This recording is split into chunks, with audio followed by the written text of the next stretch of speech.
પરીક્ષા પે ચર્ચા આજના કાર્યક્રમમાં આપણી સૌની સાથે મંચ ઉપર ઉપસ્થિત મારા સાથી મંત્રી શ્રી પ્રફુલભાઈ પાનસેરિયા, શ્રી જગદીશભાઈ વિશ્વકર્મા, મેયર શ્રીમતી પ્રતિભાબેન જૈન, મારા સાથી ધારાસભ્ય શ્રી બાબુસિંહ જાદવ, શ્રી અમોલભાઈ ભટ્ટ, શ્રી હસમુખભાઈ પટેલ, પૂર્વ મંત્રી શ્રી પ્રદીપસિંહ જાડેજા, શાળાના ટ્રસ્ટી શ્રી શૈલેષભાઈ પટેલ, અગ્ર સચિવ શ્રી મુકેશ કુમાર, કલેક્ટર શ્રી ડીડીઓ શ્રી, ઉપસ્થિત અધિકારીગણ, ચૂંટાયેલા જનપ્રતિનિધિ, સંગઠનના પદાધિકારી, શિક્ષકો, વિદ્યાર્થીઓ, પ્રેસ મીડિયાના મિત્રો, સૌને મારા નમસ્કાર. આજે વિશ્વકર્મા જયંતિ છે. ભગવાન વિશ્વકર્માના પ્રાગટ્ય દિવસની આપ સૌને ખૂબ ખૂબ શુભેચ્છાઓ. કેમ બધા શાંત થઈ ગયા? અત્યારથી ટેન્શનમાં આવી ગયા છે? કેટલા જણા બોર્ડમાં છે આ વખતે? 10મા અને 12માં કેટલા જણ છે? હજુ તો ઘણા ધમાલ કરે એવા તો ઘણા બધા વચમાં છે. શું થાય? બોર્ડ આવે એટલે શું થાય? આમ 1 થી 9 ધોરણ સુધી આપણે પરીક્ષાઓ તો આપી જ હોય કે ના આપી હોય? મમ્મી પપ્પાને ખબર પડી ગઈ હોય કે હવે આપણે શું કરવાના છીએ. એટલે કઈ એવી આમ બહુ ટેન્શન ના રહે, પણ ખાલી રિઝલ્ટ આવે એ દાડે આમ શું છોકરામાં હમણાં હું ભણ્યો છું તમારી જેમ, ભાઈ નથી ભણ્યો થોડું. અને કઈ એવો હોશિયારમાં સ્ટુડન્ટ હોય નથી, પણ આમ શું હોય કે પરીક્ષા તો આપી દઈએ. આપણે બધા શું ટેવ હોય કે પેપર પૂછે ઘેર તો શું કહીએ? ટોપ ગયો. શું લખ્યું તો આપણને તો ખબર જ હોય ને, મેં શું લખ્યું મને ના ખબર હોય. આપણે બધા એમ જ કહીએ ટોપ ગયું. એટલે છે રિઝલ્ટ આવે ત્યાં સુધી તો શાંતિ, નહીતર ઘેર મમ્મી પપ્પા આપણે બધા એનો વારો પાડે, રોજ પાડે વારો.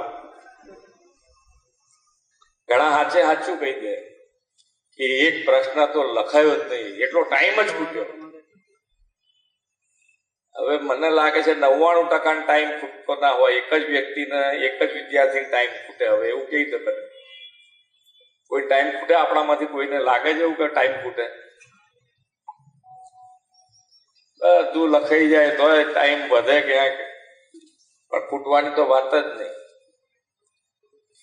આપણા વડાપ્રધાન શ્રી જ એક એવી વ્યક્તિ છે કે દરેકે દરેક જનમાનસ ઉપર કોઈને પણ કોઈ પણ મુશ્કેલી હોય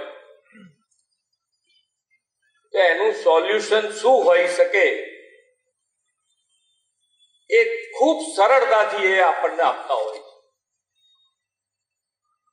અમે પણ અહીંયાથી કંઈક અમારો પ્રોબ્લેમ હોય, અહીંયાથી જેમ પ્રફુલભાઈએ કીધું એમ અમારે પણ કંઈક વાત હોય તો પૂછીએ તો સચોટ જવાબ હોય. એમાંથી 2 અર્થ ના નીકળે, સીધું તમારી પ્રમાણે કામ કરવાનું થાય. એટલે ખૂબ સારી રીતે એવું વ્યક્તિત્વ આપણને મળ્યું છે, એવું નેતૃત્વ આપણને મળ્યું છે કે દરેકે દરેક પ્રોબ્લેમમાંથી આપણને સોલ્યુશન સારી રીતે મળી શકી રહ્યા છે. તમે ધંધા રોજગારથી માંડીને, સ્વચ્છતાથી માંડીને, ટોયલેટથી માંડીને દરેકે દરેક વિષય તમે જુઓ. પહેલા તો કેટલા નહીં, વડાપ્રધાન હોય તો વડાપ્રધાન શું કામ કરે, કેવું કામ કરે એ લોકોના મગજમાં આવે. પણ વડાપ્રધાન નરેન્દ્રભાઈએ દરેકે દરેક વિષય ઉપર ખૂબ ઝીણવટથી કામ કરી અને દેશને દુનિયામાં ગૌરવ અપાયું છે. દુનિયામાં ગૌરવ અપાયું છે. આજે આપણને બધાને એમ થાય કે ભારત દેશ અને ભારત દેશ માટે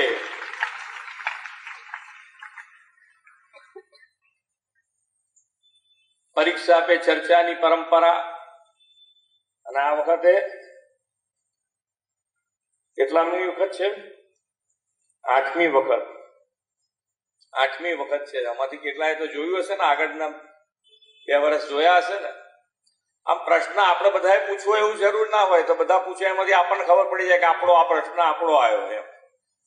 એવું જ હોય ને. તમે તાર બોલતા રહેજો, આપણે કઈ પેલું નથી અહીંયા આગળ. આપણે કોઈ મારે અહીંયા ભાષણ અત્યારે કઈ આપવાનું થતું નથી. તમને હળવાશ થવી જોઈએ. અને વાલીઓ તો મમ્મી પપ્પાને દરેકને એવું જ હોય ને ભાઈ, તમારા હોય કે મારા મમ્મી પપ્પા હોય, બધાને એવું જ હોય કે ભાઈ મારો છોકરો ડોક્ટર બને, એન્જિનિયર બને, એવું જ હોય. પણ હવે આપણે આપણું કેટલું તેલ પડે એ એમને ક્યાં ખબર હોય કે આ ગણિતનું એની ભૂમિતિમાં પ્રયોગ આવે છે, પ્રયોગ આવે, પ્રમેય. હવે પ્રમેય કેટલી વખત ગોખ્યો તોય આવડતો નથી. આમાં ઘણા છોકરા શું કરે કે ગણિત, હવે ગણિત એ ગોખવાનો વિષય છે જ નહીં. હવે ગણિતના દાખલા ગોખી બેઠા હોય ને એમાં રકમ બદલાઈ જાય તો કેવી રીતે આપણો મેર પડે એમાં. સમાજ વિદ્યા અને કેટલું હમણાં એક મેં જોતો હોઉં, પેલું રીલ અત્યારે બનાવવાનું બહુ ચાલે ને. એક રીલમાં હું જોતો હતો, તો એક વિદ્યાર્થીની રીલ બનાવેલી. એ રીલમાં એને શું કહે વિદ્યાર્થીની, કે જે સબ્જેક્ટ હોય એના સ્પેશિયલ શિક્ષક હોય, તો અમારે કેમ બધા સબ્જેક્ટ ભણવાના કે?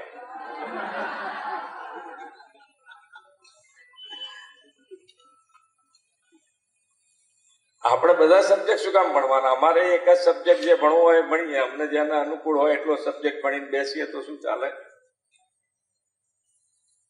એટલે વિદ્યાર્થી કાળમાં તો બધા જાત જાતના પ્રશ્નો, જાત જાતના જવાબો બધા આ જ જાય. અને ઘણા છોકરાઓને પાછી ટેવ હોય, અંદર આપણા ભાઈબંધ હોય ને એને બહુ ટેવ હોય. એ એનું તૈયાર કરીને આપણા ઘેર આવે અને આપણા મમ્મી પપ્પાની દેખતા આપણને 2 પ્રશ્નો એવા પૂછે એ એને ના આવડતા હોય. એટલે મમ્મી પપ્પાને એમ થાય કે મારો છોકરો ભણતો નથી, પેલો વારો હોશિયાર છે. એટલે મમ્મી પપ્પા વધારે બે આપણને કે ભાઈ હવે તું ધ્યાન રાખજો, ક્યાંય બધી એક અડધો કલાક બહાર જવા દેતા તો એ દાડ તો ના જ જવા દે, કારણ કે પેલો ભાઈ આવીને ગયો હોય, આપણો જ ભાઈબંધ હોય હો, પાછું બીજે તો કોઈ નહીં, રોજ આપણી જોડે આવતો હોય. એટલે આ બધું અમારા એ અનુભવ છે. આ બધા અમારા ત્યાં આવું થાય. એટલે પણ એક પ્રયત્ન આપણો હોવો જોઈએ કે ભાઈ આપણે 21મી સદીમાં આવી ગયા છે, બધા આપણે ભણ્યા વગર ચાલવાનું નથી. માર્ક્સ વધતા ઓછા આવે એના ઉપર આપણે જવાની જરૂર નથી, આપણે ભણવું જરૂરી છે. રિઝલ્ટ એ પછીની વાત છે, પણ આપણે ભણીએ જ નહીં, આપણે એનો ચોપડી હાથમાં પકડીએ જ નહીં, બીજા બધી પ્રવૃત્તિઓમાં પડ્યા રહીએ, મમ્મી પપ્પા બૂમો પાડ્યા જ કરે, આપણે ટીવી જોયા કરીએ, આપણે મોબાઈલ જોયા કરીએ, વાતો કર્યા કરીએ, એ બધામાંથી તો આપણે બધાએ બહાર નીકળવું જોઈએ. અને જે વસ્તુ ખોટી છે, ખરાબ છે, એ આપણા જીવનમાં ના આવે એનું તો અત્યારથી ધ્યાન રાખવું પડે. આ એક ઉંમર જ એવી હોય છે કે જ્યારે તમને સાચું ને ખોટું બહુ ઓછું મગજમાં આવે. તમને જે મજા આવતી હોય, કાં તો આનંદ આવતો હોય, એ વસ્તુ તમે પકડી લો, પણ પછી ખબર પડે કે આ તો બહુ મોટી મુશ્કેલી વાળી વસ્તુ છે. એટલે બધામાંથી તમારે અત્યારે ઉંમર તમારી ધ્યાન રાખીને, વાલીઓ ઓછા આવ્યા છે, બેઠા છે, ક્યાં છે વાલીઓ? વાલીઓ ક્યાં કોણ આવ્યા છે?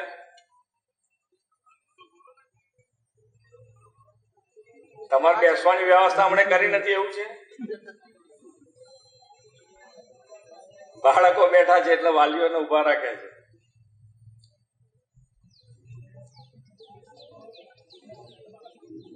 બાકી બરોબર છે તમને? તમે પણ જોજો બરોબર. એટલે આ વિદ્યાર્થીઓ થોડાક રિલેક્સ રહે, એક્ઝામ વખતે થોડા રિલેક્સ રહેશે તો સારું લાગશે.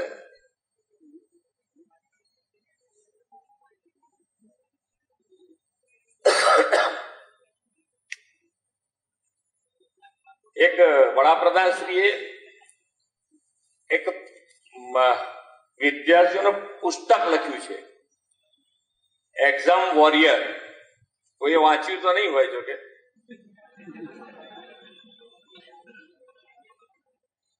કોક વાંચ્યું છે. ચલો ભાઈ પાછળ આમ કરે છે, વાંચી નાખ્યું છે. પણ કોઈક દિવસ એમાં પુસ્તક ખોલાય, આપણને બહુ અકરામણ આવી ગઈ હોય ને, તારે આ પુસ્તક ખોલીને એમાંથી 2-4 વસ્તુ વાંચી લીધી હોય તો આપણે થોડા હળવા થઈ જઈએ કે ના આવું અકરામણ આવે પણ આમાંથી નીકળાય એવું છે. અને વિદ્યાર્થી કાળમાં અકરામણ છે નહીં, આપણે છે નહીં અકરામણ. જે છે બધી અકરામણ જો બધા પાછળ ઉભા છે એમને, આપણે કોઈ અકરામણ નહીં. આપણે તો શાંતિથી જમવાના ટાઈમે જમી લેવાનું. જમવાનું અનુકૂળ વાળું ના આવે તો મમ્મી પર 2 ગાંઠા પાડવાના. પાડો છો ને? નથી પાડતા? બહુ ડાયા છો તો સારું કહેવાય. ટીવી ના જોવા દે, પપ્પા ટીવી ના જોવા દે, મમ્મી ટીવી ના જોવા દે તો ગાંઠા પાડવાના. બધાનો ટાઈમ તમારે ફિક્સ કરવો પડે. કારણ કે અત્યારે અમે બી જોઈએ છે ઘણી વખતે આ રીલ વાળું જે છે, તો તમે આમ ફોન હાથમાં લીધો ને જો રીલ ચાલુ કર્યું તો કેટલો ટાઈમ જાય એ તમને ખબર ના પડે. આપણને એમ થાય મૂકવું નથી, કંઈક ને કંઈક નવું ચાલ્યા જ કરે.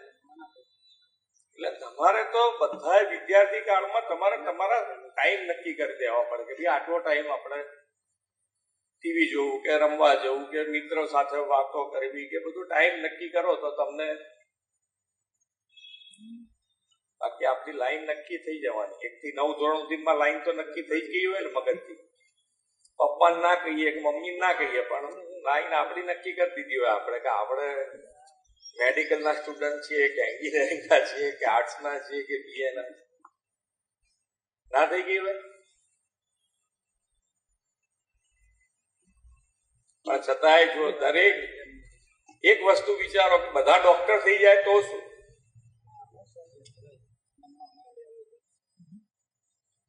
તો શું થાય?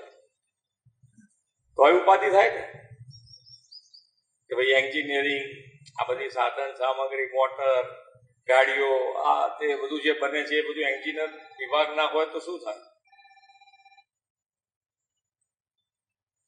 મકાન બનાવવું છે, મકાનની ડિઝાઇન તૈયાર છે. એટલે ભણ્યા નથી તો એ હોશિયાર નથી એવું માનવાને કોઈ કારણ નથી. એનું ઉત્તમ ઉદાહરણ તમે આ કન્સ્ટ્રક્શન વર્ક જુઓ છો, તમે જ્યાં જોતા હો ત્યાં એ લોકોને તમે બિલ્ડિંગનો પ્લાન આપો ને તો એ પ્રમાણે જ્યાં બારી મૂકવાની ત્યાં બારી મૂકી દે, કેટલા ડિસ્ટન્સે મૂકવાની છે એ પ્રમાણે, કેટલી હાઈટ ઉપર મૂકવાની એ પ્રમાણે આખું કમ્પ્લીટ કરીને તમને આપે. બોલો એ આપે છે કે નહીં? એમને આખું એન્જિનિયરિંગ ડ્રોઈંગ વાંચતા આવડે.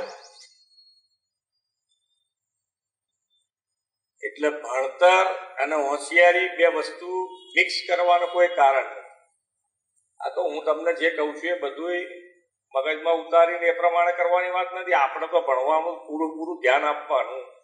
100% એન્જિનિયરિંગ, મેડિકલ, પપ્પા મમ્મી જે કહે એ પ્રમાણેનો પ્રયત્ન આપણો પૂરો હોવો જોઈએ.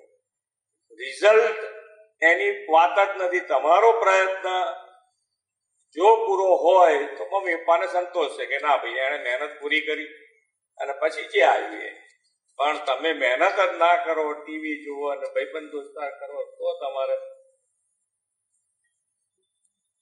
ચાલો. આજે તો સાહેબ જે કે આપણે મારે જીવનમાં કામમાં આવે અમે સાંભળીશું તમારી જોડે જોડે ક્યાં ગાડી ભૂલ થાય છે, કેવી રીતની ભૂલ થાય છે. અને ડિપ્રેશન તો લાવવાનું જ નહીં. ક્યાંય શેનું ડિપ્રેશન? આપણે શેનું ડિપ્રેશન? ના આવડે તો ના આવડે, આવડે તો આવડે. એમાં ડિપ્રેશન શેનું ભાઈ? એમાં આ છોકરાઓ ઘણા ને આપણા ડિપ્રેશનમાં, એને પણ શેનું ડિપ્રેશન આવી જાય? આપણને આપણા પ્રમાણેનું આવડતું જ હોય છે. સામેવાળાનું જોઈને આપણે શું કામ ડિપ્રેશનમાં આવવાનું? આપણે તો આ મસ્તીથી ભણવાનું, સારી રીતે ભણવાનું. સવારે કેટલા જણ વહેલા ઉઠે છે એની અંદરથી? ઓહો, સારી સંખ્યા છે વહેલા ઉઠવાની. તો કહેવું પડે. ત્યાંથી પેલા લોકો ના પડે હો તમે પેલી બાજુથી તમારા પપ્પા મમ્મી ઉભા છે ત્યાંથી ના પાડે કે ના જો ના પાડે છે આમ કરે છે સચી ઉઠતા કે છે ગાંઠા પડાઈ ઉઠે ને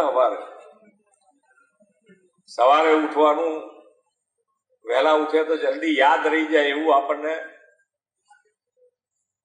એટલે જેટલું વહેલા ઉઠી જવાય એટલું કારણ કે કોઈના ફોને ના આવતા હોય ટીવી ચાલુ ના હોય કઈ નહીં એ જેટલું વંચાઈ ગયું એટલું તો સરસ. ચાલો દરેક જેને એક્ઝામ આપવાની છે અહીંયા જે વિદ્યાર્થીઓ બેઠા છે એ બધા એક મોટો સંકલ્પ માન્ય વડાપ્રધાનશ્રીએ વિકસિત ભારતનો લીધો છે અને વિકસિત ભારત માટે વિકસિત ગુજરાત અને વિકસિત ગુજરાતમાં કોણ સહભાગી થવાનું છે? તમે બેઠેલા બધા વિદ્યાર્થીઓ એની અંદર સહભાગી થવાના છો એટલે તમારે પૂરી તૈયારી રાખવાની છે કે આપણે વિકસિત ભારત અને વિકસિત ભારત માટે વિકસિત ગુજરાતમાં સહભાગી થવાના છીએ. તો તમે ખૂબ સારી રીતે ભણીને આગળ આવો અને વિકસિત ગુજરાતમાં સહભાગી થાઓ અને પરીક્ષામાં સારા માર્ક્સે ઉત્તીર્ણ થાઓ એવી શુભેચ્છાઓ સાથે વિરમું છું. ભારત માતા કી જય. વંદે માતરમ. જય જય ગરવી.